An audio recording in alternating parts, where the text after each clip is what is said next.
Well, hello, this is my technology assignment. My name is Matthew. Um, and the strategy I taught about this week was on posters and incorporating posters in your lesson plans. Posters have a two-way feel to it, and it's really awesome because when you institute posters into the lesson plan, usually you want to do it towards the end of a lesson or end of a unit chapter. But it's a great way to incorporate and help the students learn, retell events or different formulas or different stories they've read, different things they learned. So using and having the students create posters is a great tool for secondary memory and to incorporate a lesson plan. Let's see.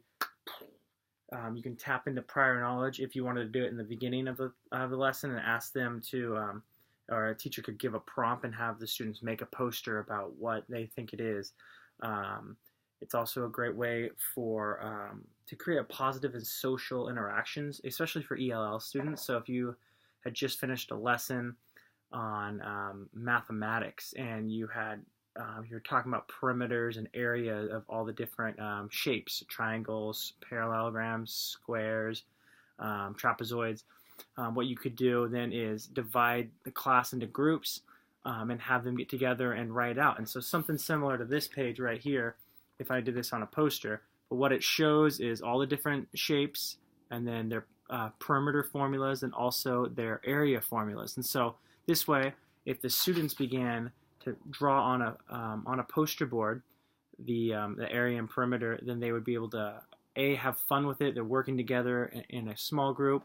It's going to help them remember. And then also when they present it, there's another key factor of memory retainment is if you have them present it to the class. And so for mathematics, you could do area, perimeter, other formulas that they learn. Let's see.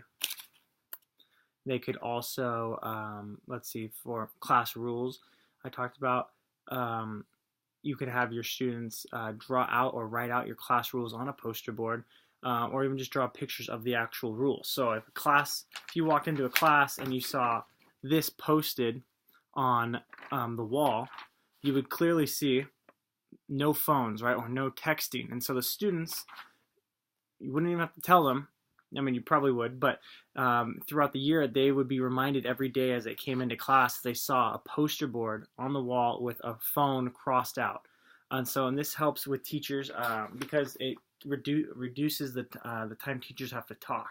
And so instead of saying, what are the rules again? Or, do we have to go over this? All the teacher has to do is point over to that poster if the students get caught on its phone. Or, it's a retainment, right? Students walk into class and they see it. And so, there's a zero tolerance policy. So posters help that.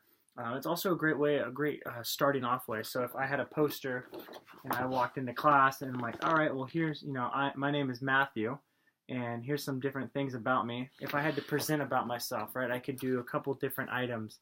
Who am I? My family, my friends, what I like to do, activities, what I am a part of. So I'm a part of church, or I'm a part of, a club or an athletic event, or, my job. And so it's a great way for students to present to others who they are, or, different ideas behind that.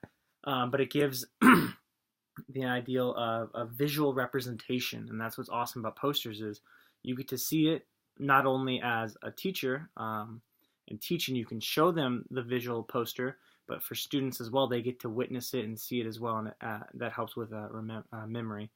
So, like I was saying, it works really well with ELL students because then they can look at their poster if they're presenting for helpful hints to remind them what they wanted to talk about instead of stuttering and feeling afraid up front.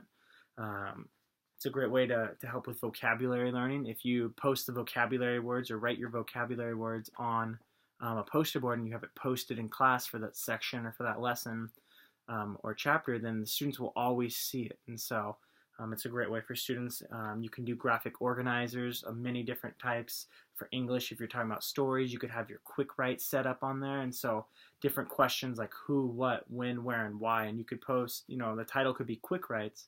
And every time you finish a short story in your English class, teacher, just says, all right, look up on the poster. It says quick writes, and I want you to answer those questions. And then the students can visually see who, what, when, where, why, and how, and then they can adapt it to their story and answer it. And so using posters is a great way, and it also beautifies the classroom. If you have lots of colorful posters around, it's going to lighten up the environment, and it's always good to have a positive and bright environment in the classroom to promote student learning. All right, guys, thank you.